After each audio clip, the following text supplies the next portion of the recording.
Hey guys, welcome back to my channel. So today I wanted to talk about postpartum, what to expect after you have your baby. It's been 3 years since I gave birth, but I wanted to come on here and reiterate all of the points of what you should know and what you should expect after you have your baby. There are so many aspects and a lot of important things that you should know when it comes to postpartum. And like I said, I've had my kid 3 years ago, but still I do get new moms who come and message me and ask me about my postpartum journey. So I wanted to come back on here and make a whole new video about postpartum and what to expect, things that I didn't even know happens during postpartum that you may be going through right now, or to brace yourself before it even happens. So without further ado, let's go ahead and dive right into this video.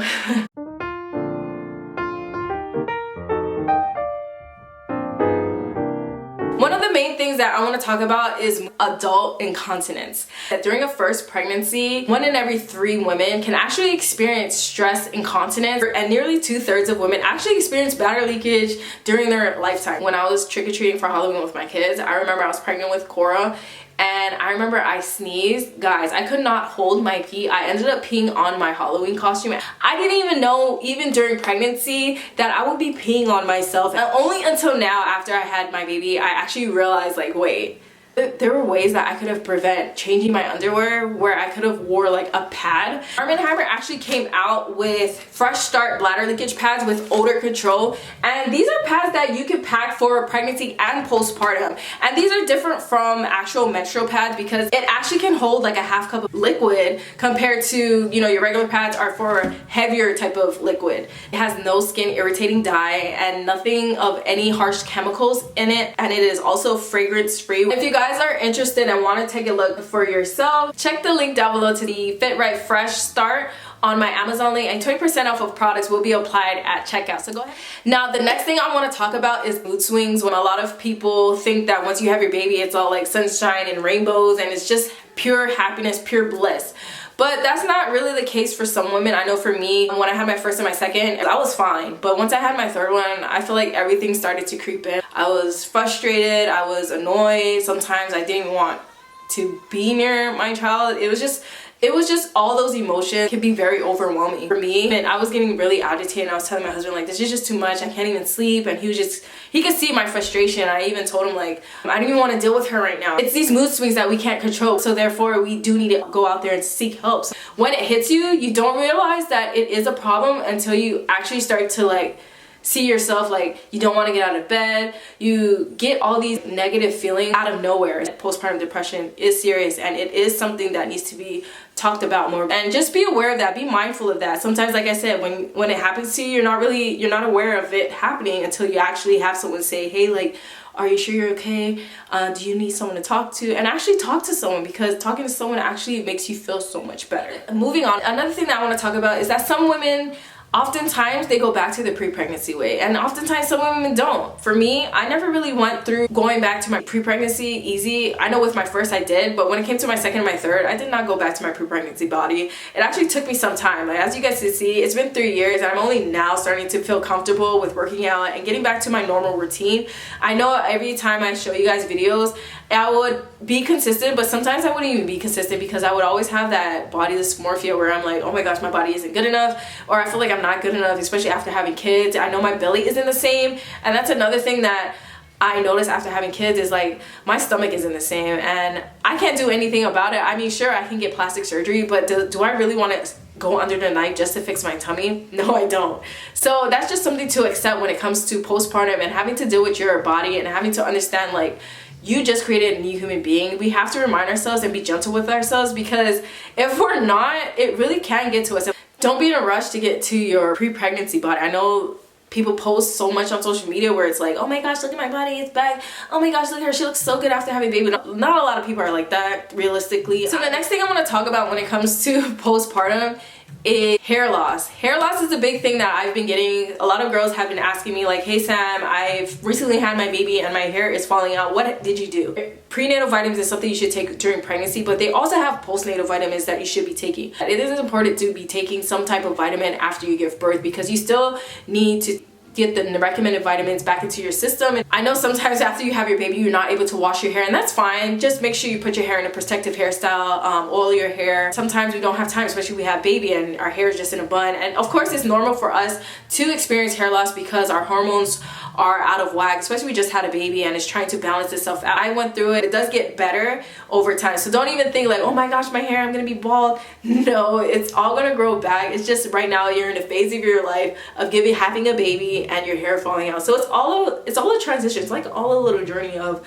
motherhood, you know? So you are gonna experience the hair loss. Don't be afraid. Just make sure you take your vitamins, you know, have a healthy diet. Nutrition is very important, and drinking lots of water, especially if you're breastfeeding. Now, another thing that I want to talk about, which I feel like wasn't really talked about, is hemorrhoids. Hemorrhoids is another thing that I didn't know that I would be experiencing even until now. I had my baby 3 years ago, but I still experience the occasional hemorrhoids when I use the bathroom and I make number 2. I know this is TMI, but I have to share it because a lot of you may be going through the same thing, is that when I go number 2, I still get like a little hemorrhoid popping out and I'm like, wait, what the hell? And I can't even wipe aggressively. I have to little tap because that happens. And the thing is, I've never had it happen before I had kids, but ever since I had my 3rd kid, that has been a part of my daily life. I noticed that.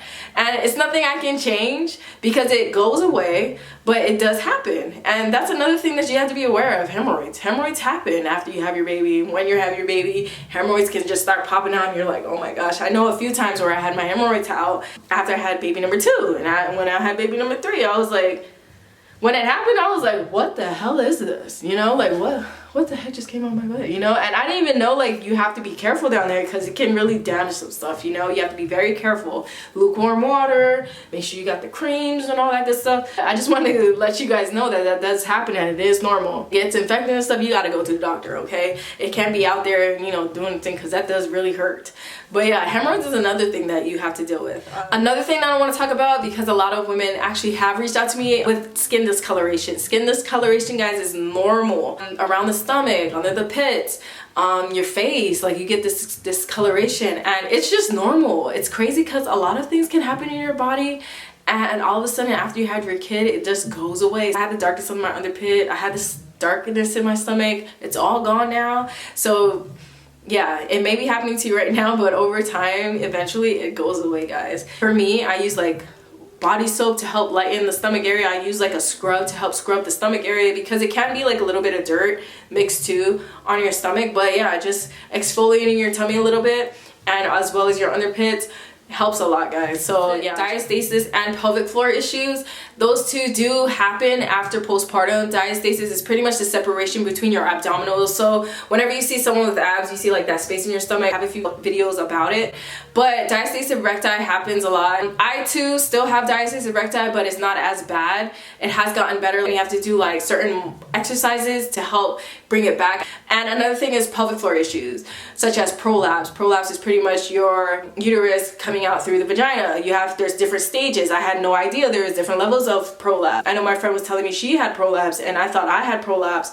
And it's just crazy because you have to strengthen your pelvic floor after you have your baby. And I didn't even know that you could also strengthen your pelvic floor while you're pregnant. Like there's certain exercises that you could do for your diastasis for your pelvic floor. It's just so many things that I had no idea that you were supposed to know. Well, actually you weren't really supposed to know, but you could learn about that I had no idea about until after I had kids, you know? But I'm letting you guys know, for those of you who are expecting to get pregnant or who are pregnant, that there are exercises to prevent diastasis recti and to prevent prolapse. I've learned about it over a course of having 3 kids. You know, it's just crazy how much you learn about after the fact. But yeah, so hopefully I help you guys out with these tips on after you have your babies. Don't worry guys, I'm almost done. Is your breasts. Now your breasts, I notice some people on, you know, on social media, they show their boobs and they're like, oh my gosh, my baby gave me boobs. And yes, your baby gave you boobs for like 6 months. Until after the 6 months, then you start to see some changes happen and your breasts start to regulate the milk. They start to, you know, regulate for baby, and then you start to see the skin start to come in because it's been overstretched by the new engorged milk that came in, that when it starts to, you know, relax, you are left with skin. Now that happened to me. I never really had boobs before I had baby, but when I had a baby, my boobs were like, ooh girl, your girl was a C. your girl was like a C, okay? Your girl was never a C. But then now I'm like, hey, your baby gave you boobs for, you know, the first couple of months, and then all of a sudden your boobs are starting to get saggy. So that's just something to keep in mind. I know some people, they're like, oh, their boobs look the same, but for me, my boobs did not look the same after I had a baby. My things was like, my things are, I'm talking like it's past tense. Girl, it's still like that, okay? Your girl is still sagging, okay? I still breastfeed Korra. She's like 3. I'm gonna stop when she's 3.5, but my boobs is like done. Another thing I want to talk about, and it's pretty much the last thing I want to talk about. There's probably other things, but these are pretty much my main points when it comes to postpartum that you should know about. The last thing is your appetite and pretty much foods. I remember my mom made a dish and I was never like allergic to it or never had a like reaction to it, but when my mom made it after I had my daughter, guys, I could not even eat the dish. I started getting like a rash and it was like I was allergic to the dish. And it was just crazy because I didn't know that after you have your baby, certain things like that change. Like you could be allergic to some type of food that you never was allergic to. You could be having like some type of sensitive issue on drinking milk or something, or drinking some type of juice. Like it's just crazy how your body can change. Or even you could be sensitive to some type of lotion and you're like, wait, that doesn't even happen. But it's just crazy how your body can drastically change after you have your baby. So yeah, that's pretty much all the tips that I could think about that I want you guys to know for postpartum when you guys actually go through it, because there's like so many things that, like I said, I didn't even know that happens during postpartum, and I just wanted to talk to you guys about it and make sure you guys are aware of all of these changes that happen after you have your baby. So that's pretty much it. I hope you guys enjoyed this video, and I hope I helped you guys out. For those of you who had no idea that this even happens after you have your baby, or probably do know a little bit about these issues but didn't really know like the bigger, you know, like the different details that go around with this major idea of like diastasis recti or prolapse, or you probably didn't even hear about prolapse until this video. But I hope you guys enjoyed this video, and I will see you guys in the next one. All right, bye guys.